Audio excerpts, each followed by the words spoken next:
Днес ни предстои вълнуваща разходка в един от храмовете на изкуството в град Плевен – Градската художествена галерия Илия Бешков. Тя е сред най-представителните в България, не само със съдържанието на основните художествени фондове, но и с оригиналния архитектурен ансамбъл на сградата. Създадена е през 1958 година по инициатива на работещите в града художници. 20 години по-късно за галерията е построена специална сграда, простираща се на площ от 2500 квадратни метра. Днес в нея се съхраняват над 6000 произведения на изкуството, обособени в тематични раздели живопис, графика, скулптура, икони. Впечатляващи са и постоянните експозиции Илия Бешков, Ангел Спасов и пленери. С изключително добрата си акустика, художествената галерия Илия Бешков в Плевен е домакин и на различни културни и обществени прояви. Концерти на камерни формации от чужбина, от страната и от музикалната гимназия в града. Моноспектакли, литературни представения, авторски рецитали, конференции и семинари. Постоянната експозиция на художествената галерия дава представа за основните етапи и тенденции в развитието на българското изобразително изкуство от края на 19 век до 70-те години на 20 век.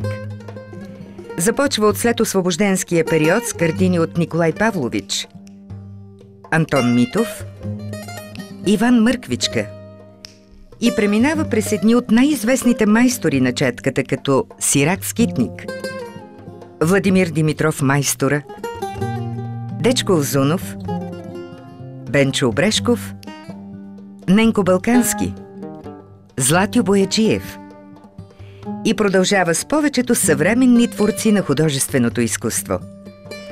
Особено място заемат творбите на скулпторите Иван Лазаров, Петър Балабанов и, разбира се, пълната колекция на най-именития плевенски автор – скулптора Ангел Спасов.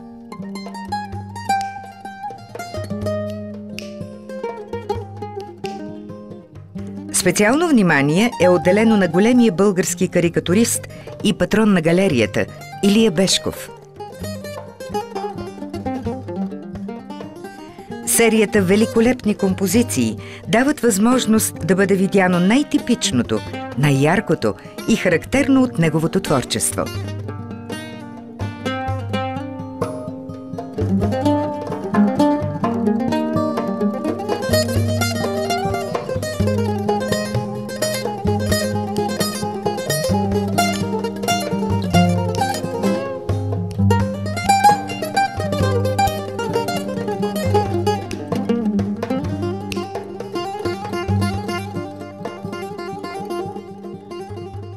Със своята уникална сбирка, Плевенската художествена галерия Илия Бешков се нарежда сред най-значимите културни институции не само в региона, но и в цяла България.